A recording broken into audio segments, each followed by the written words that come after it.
안녕하십니까, 우승택입니다. 유튜브 할 때 참 어려운 게 이 썸네일을 다는 거였는데, 어제 그 100억 찾기 특강에 이어서 이제 마저 하려니까 참 이부진 사장님 얼굴을 써야 되나 말아야 되나 고민하다가, 원래 오늘 썸네일에 나와 있는 이 운명과 숙명이라는 어떤 화두의 주인은 이 이부진 사장이었기 때문에 그냥 이부진 사장 얼굴을 쓰기로 했습니다. 31살 이부진 과장이었어요. 그러니까 제가 처음 만났을 때는 삼성문화재단 과장이었고, 출근을 하냐 그랬더니 뭐 출근은 안 하고 소뚜껑 운전수라고 필요할 때만 나간다. 이제 문화재단이니까 그랬겠죠. 예, 그래서 2000년도 3월경에 그렇게 이제 어떤 회사의 인연으로 이제 만나게 됐는데, 이분이 34살 됐을 때 2003년도에 제가 어떤 책을 썼습니다. 이제 한문으로 된 책, 한문으로 된 조금 어려운 책을 해설해서 이제 줬더니, 제가 처음으로 책 썼을 때 기념해서 줬더니, 어, 지점장님 한문 많이 아세요? 이제 저한테 그렇게 물어보더라고요. 그래서 아니요, 잘 몰라요. 그랬더니 혹시 운명과 숙명의 차이를 아세요? 이렇게 물어보는 거예요. 그때 이부진 씨는 34살이었죠. 34살이었어요.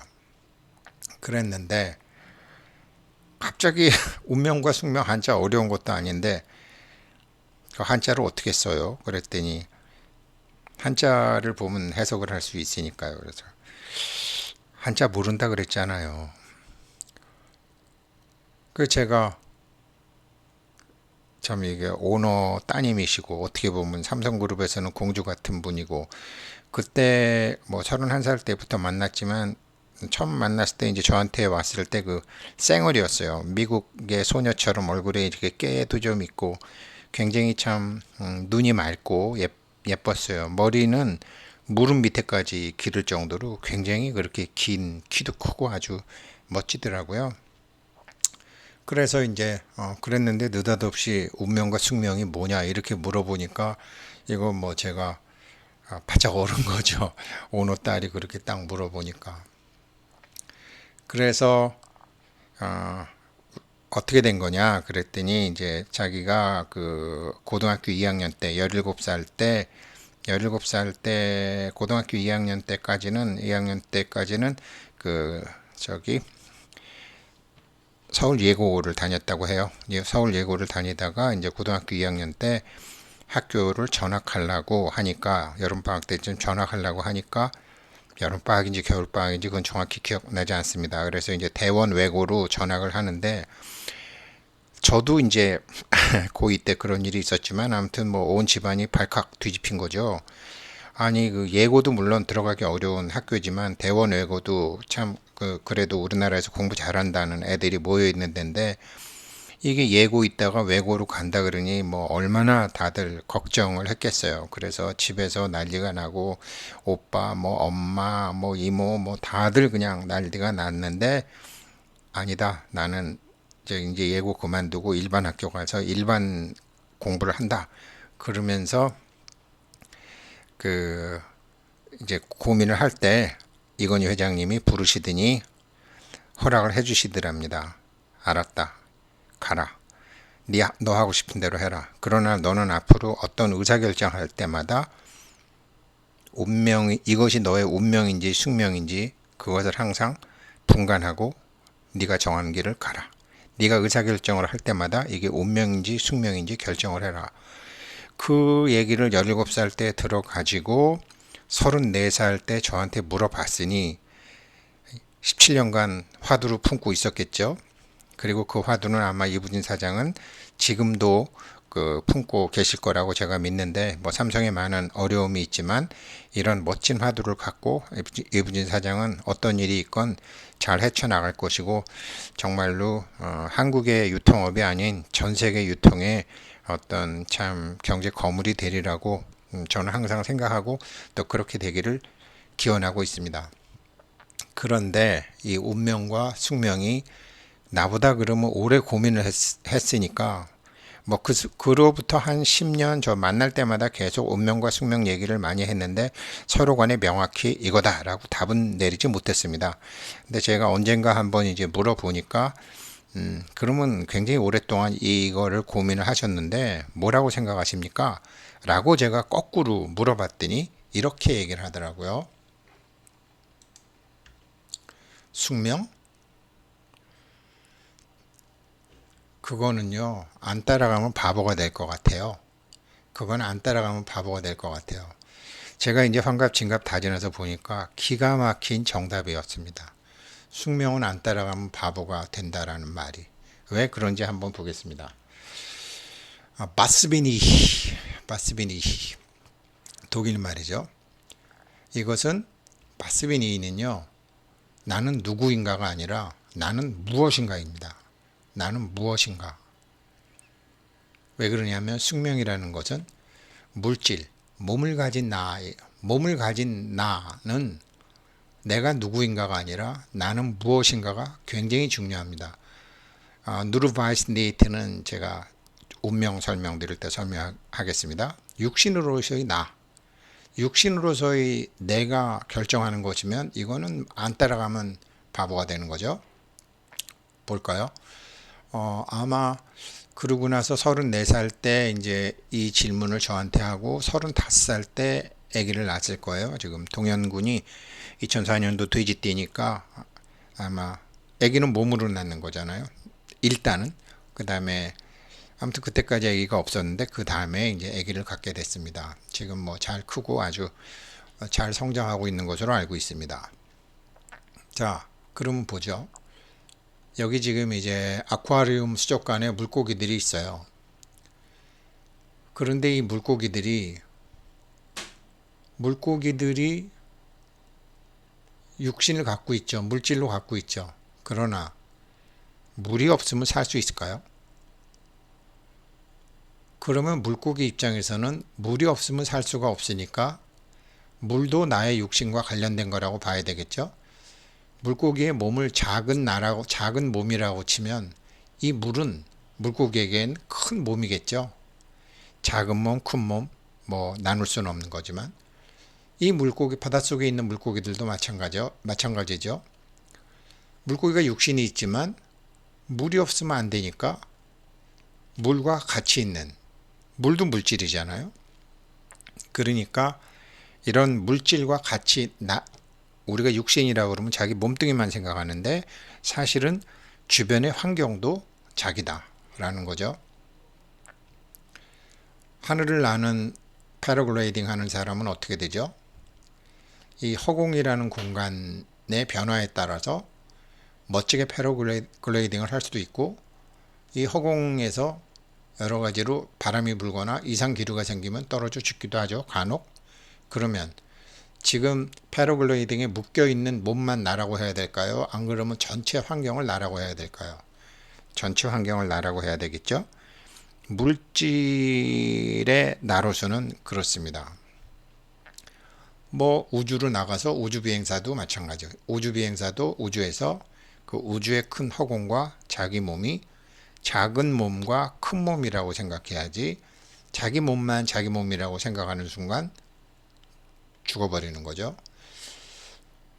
지금 여기 뭐 저는 1959년생인데 뭐 목성, 화성, 토성, 금성, 수성, 지구, 달 1959년에 지구에서 저는 우승택은 태어났죠.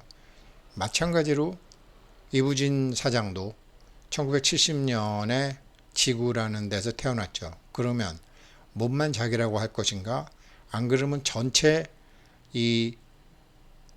하늘, 우주. 그래서 뭐 이렇게 사주 보는 사람들, 건강하는 사람들, 이 오행성, 우리 몸 안에도 목성, 화성, 토성, 금성, 수성과 같은 기운을 가진 어떤 행성들과 연결됐다 그래서 우리의 짧게 보면 한의학은 짧게 보면 인체 내의 오행, 안 그러면 뭐 사주 명리학적으로 보게 되면 그 사람이 태어난 날에 그 별들의 위치와 운행 관계 이런 거로 그 사람의 미래까지 다 보는 거죠.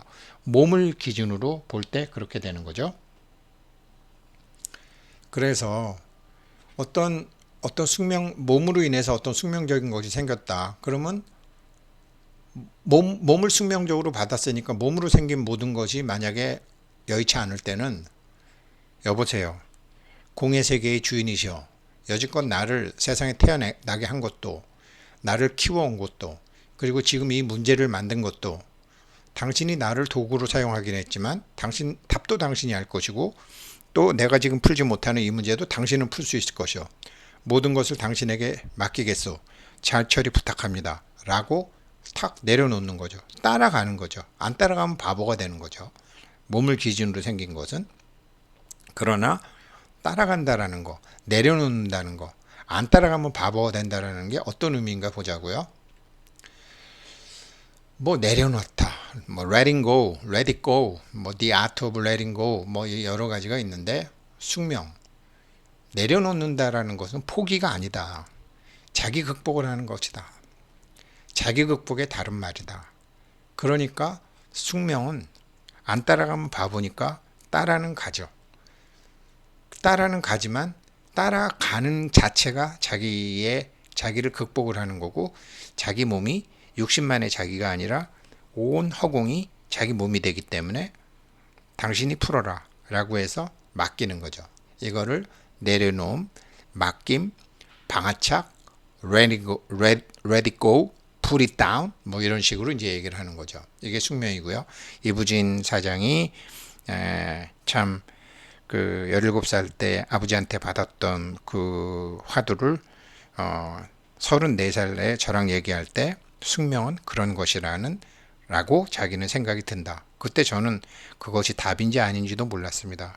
그로부터 20년이 지난 지금 기가 막힌 답이라는 것을 알게 되었습니다. 그리고 운명. 그럼 운명은 뭐예요? 그랬더니 운명은 뭐라고 생각하세요? 그랬더니 그거요. 안 따라가면 그건 따라가면 바보가 될 것 같아요. 숙명은 안 따라가면 바보가 될 것 같고 운명은 따라가면 바보가 될 것 같아요. 그러더라고요. 그때는 그게 정답인지 몰랐는데 기가 막힌 정답이었습니다. 왜 그런가 보자고요. 보통 이제 내가 누구냐? 아까는 나는 무엇이냐 그랬지만 보통 이제 운명을 뛰어넘는 길 뭐 운명아 비켜라 내가 간다 이럴 때는 Who am I? 나는 누구냐? 라고 하는 것인데 그러면 나는 무엇이냐와 나는 누구냐가 어떤 차이가 있느냐? 나는 누구냐고 할 때는 물질으로서의 나뿐만이 아니라 정신으로서의 나, 물질 플러스 정신으로서의 나를 포함하는 개념이죠.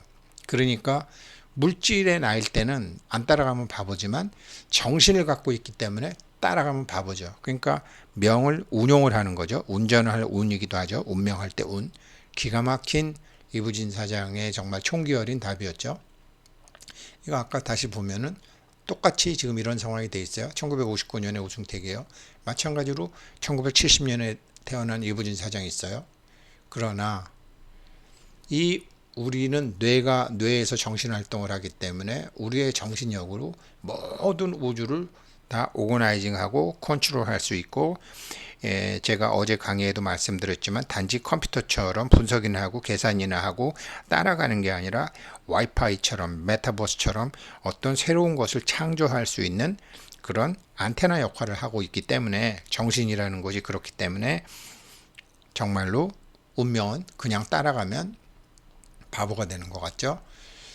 결국 총괄을 하면 어떤 사주라든지 뭐 이런 원인이 그 사람 태어난 날의 그 사주가 결과를 만드는 것이 아니라 생각하는 힘, 정신으로 결과가 원인을 만든다. 그래서 제가 말씀드렸던 그 조디 스펜서가 지은 과거에서 벗어나 새로운 내가 되는 법, 브레이크라는 책, 어떤 유튜버를 했죠. 그래서 제가 어제에서 1단계 갖고 싶은 돈을 시각적으로 뇌가 확인할 수 있어야 된다. 그래서 하늘에서 돈 떨어지는 거, 돈 쌓인 거, 돈 끌고 들어오는 거 보여드렸죠. 그러나 그 돈이 어디에 필요한지, 고기를 먹어본 사람들이야, 과거에 돈을 그렇게 가져본 사람들이야, 지금 그렇게 하고 있는 사람들이야, 그걸 시각적으로 그려낼 수 있지만 지금 뭐 1억도 없는 사람이 100억을 가지려면 그게 시각적으로 봐야 되고 그 돈이 어디에 필요한지를 뇌가 공감을 해줘야 되거든요. 뇌는 당신의 우리의 어떤 원하는 소망, 바람 이런데 부응하는 것이 아니라 존재, 돈이라는 존재를 시각적으로 딱 했으니까요. 그래서 어디에 필요한지 저는 이제 어떤 예로서 이제 아프리카의 학교 그 참 너무나 형편없는 학교를 필요하다고 했고, 그러면은 처음에 그 시각적으로 보여진 돈이 투입이 되게 되면 저 학교를 이러이러한 학교로 멋진 학교로 만들고, 내부도 이제 한국처럼은 아니더라도 그래도 여러 가지로 컴퓨터실이니 뭐 여러 가지 음악실이니 미술실이니 뭐 다재다능한 요즘 여러 가지 직업이 있으니까 그런 거를 이제 만들어 줘야 되겠다라는 게 3단계죠. 그리고 그런 것이 이루어졌을 때 결과에 이미 도착해 있는 당신의 모습을 시각적으로 볼 수 있어야 된다라는 거예요. 이 시각적으로 볼 수 있어야 된다라는 단계는 할 수 없이 제 모습으로 좀 보여드릴게요.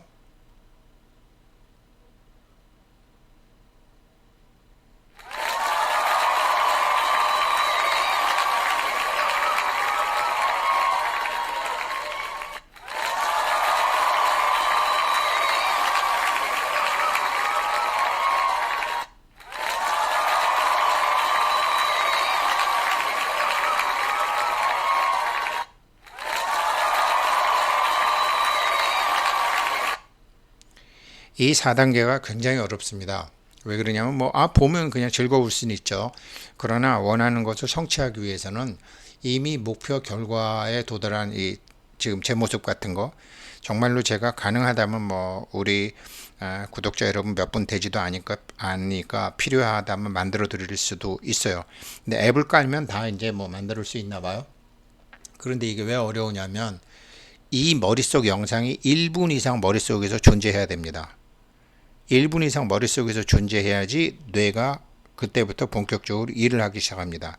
그러면 지금 이 짧은 영상을 어떻게 1분을 하려면 자기가 계산이 있어야 되는 거죠. 처음에 이제 빛이 자기 얼굴에 빛이 나면서 당당하고 변화된 자기 모습, 얼굴에 빛이 나는 게 1단계. 사람들이 당신한테 와와하면서 환호하면서 사람들의 기운, 인기가 당신에게서 오는 게 2단계. 스칼라 포텐셜, 별이죠. 양자장이죠. 거기서 돈이 비오듯이 내려오는 게 3단계. 그리고 돈이 당신 앞으로 몰려든다. 소가 수레를 끌고 오는 여러 가지 지금 돈방석 이런 게 4단계. 돈방석 위에 당신이 앉아 있다. 5단계. 거꾸로 아까는 빛이 내 얼굴로 빨려 들어왔지만 그 빛을 밖으로 내보내면서 사람들을 향해서 사람들한테 받았던 인기를 그들에게 도움이 되는 일, 그들에게 즐거움을 준다. 이게 여섯 번째. 7번째, 당신은 여전히 흔들림이 없다. 왜? 당신은 여태까지 돈이 없어서 일을 못하고 고생을 못했지만 이제 돈이 들어왔으니까 이제는 고생도 해야 되고 약속도 지켜야 되고 하면서, 그러나 돈이 있건 없건 당신의 모습은 항상 여여한 그대로여야 된다. 이 스토리 1, 2, 3, 4, 5, 6, 7을 생각을 하면서 이 영상을 자기 머릿속에서 1분에서 3분까지만 끌고 가게 되면 100% 성공한다라는 거죠. 그래서 이 7단계를 다 자기가 생각하면서 영상을 머릿속에서 1분에서 3분간은 존속할 수 있도록 해야 된다. 잠깐 보고 지나가면은 그것도 번뇌망상처럼 사라져 버린다. 뇌가 속지를 않는다. 그 얘기고요. 그래서 이제 이 현실 창조 과정에서 이 양자적 관찰자, 전두엽의 역할 제가 말씀드렸죠. 결국 운명이라는 것은 이제 생존 모드는 끄고 일 모드, 꿈 모드로 가는데, 보통 우리가 일반적인 꿈, 어떤 희망, 여기서 말하는 희망이 아니라 밤에서 잠자는 꿈을 꿀 때는 전두엽, 우리 머리에서 가장 중요한 일을 하는 전두엽의 기능은 떨어지고 측두엽에서 꿈을 만들어내죠. 그런데 의식적인 이런 4단계 그림을 만들어낼 때는 전두엽에서 만들어내야 된다는 거죠. 그것도 자기 감정이 개입이 돼야 되기 때문에 나 할 수 있다. 야, 정말 저렇게 되겠다. 자기가 막 보면 이제 신이 나고 즐겁죠. 그거를 이제 자기 전두엽에서 이 일을 거꾸로 하는 거죠. 왜 그래서 이 책에도 여기 북메디 제가 말씀드렸지만 북메디에서 현실 창조 과정에서 양자적 관찰자의 전두엽의 역할, 이 부분만 보셔도 책 읽으시는 거나 비슷한데, 우리는 대부분 자신을 누군가 somebody, 누군가로 살고 있다. 어렸을 때 어머니 아버지가 얘기하든 나, 친구가 얘기하든 나, 마누라가 얘기하든 나, 남편이 얘기하든 나, 동생, 형, 엄마 아버지가 얘기하든 나, 그렇게 고정된 나로 누군가로 살아가는데, 그거는 당신의 진짜 모습이 아니다. 우리의 진짜 모습은, 그거는 육체의 모습이고 물질의 모습이고, 정신의 모습은 conscious, 어떻게 의식하느냐, 어떻게 네가 너를 인식하느냐가 핵심이라는 거죠. 그 인식을 하는 것을 전두엽이 해야 되고, 전두엽은 무언가 창조하고 있을 때 뇌의 창조센터인 전두엽, 앞 이마 부분이죠. 전두엽은 인간의 신경계에서 최근에 진화되었으며 뇌에서 적응 능력이 가장 뛰어나고 주의, 집중, 인식, 관찰, 그리고 의식을 관장하는 곳이고 뇌의 CEO 혹은 의사결정자라고 할 수 있다. 그러니까 4단계를 이거를 1분에서 3분 동안 자기가 밤꿈이 아니라 희망의 꿈을 그렇게 뇌는 존재에 반응하기 때문에 그것을 하는 것이 엄청나게 중요하다는 거죠. 그래서 이 영상을 제가 참 다 만들어 드리고 싶은데 이게 앱도 깔고 하는 게 참 중요한데, 일단 하실 수 있는 분은 하시기를 바라겠습니다. 그래서 아까 제가 어떤 독일어로 된 가방, 나는 누구인가, 마스비니히, 나는 무엇인가는 마스비니히고 나는 누구인가는 메르비니히인데, 내가 누군가가 되면 안 된다라는 거죠. 왜? 누군가로는 이미 규정지어진 거니까. 나는 무엇인가. 그래서 아까 그 가방이 이부진 사장이 말한 대로 그거 따라가면 바보가 될 것 같아요 그랬는데, 물질과 정신으로서 정신이 있기 때문에 여기서 누르바이스 니히트는 모르겠다. 나는 모르겠다라는 거는 나를 누구라고 규정 지을 수 없다 이 소리거든요. 그러니까 메르빈 이히가 아니라 바스빈 이히, 나는 누구인가가 아니라 나는 무엇인가라는 게 굉장히 중요한 거죠. 이 가방에 있는 것처럼 바스빈 이히, 메르빈 이히가 아니다. 내가 누구다라고 되면은 그거는 그 누구라는 자기중심적인 사고방식 때문에 이거는 숙명에 끌려다니고 운명에도 끌려다니는 그런 사람이 된다라는 거죠. 그래서 오늘 참 지금 뭐 삼성이 많이 어렵고, 어제 보니까 야구도 지던데 이부진 사장이 이런 대단한 화두를 17살 때 자기가 들어서 34살 때 저한테 얘기해 줬고, 저는 그 화두를 다시 20년간 들고서 이제 운명과 숙명을 어떻게 처리하면서 나갈지를 알았기 때문에 너무 행복한데, 이건희 회장이 이부진 사장한테 줬던 화두, 그리고 이부진 사장이 이제 저의 입을 빌려서 다시 세상에 내놓는 화두로 우리나라 많은 국민들이 자기 문제를 이렇게 정말 잘 풀게 되기를 바라겠습니다. 여기에 대한 구체적인 설명은 제가 자가보장 100억 찾기로 시간이 되면 또 말씀드리겠습니다. 고맙습니다.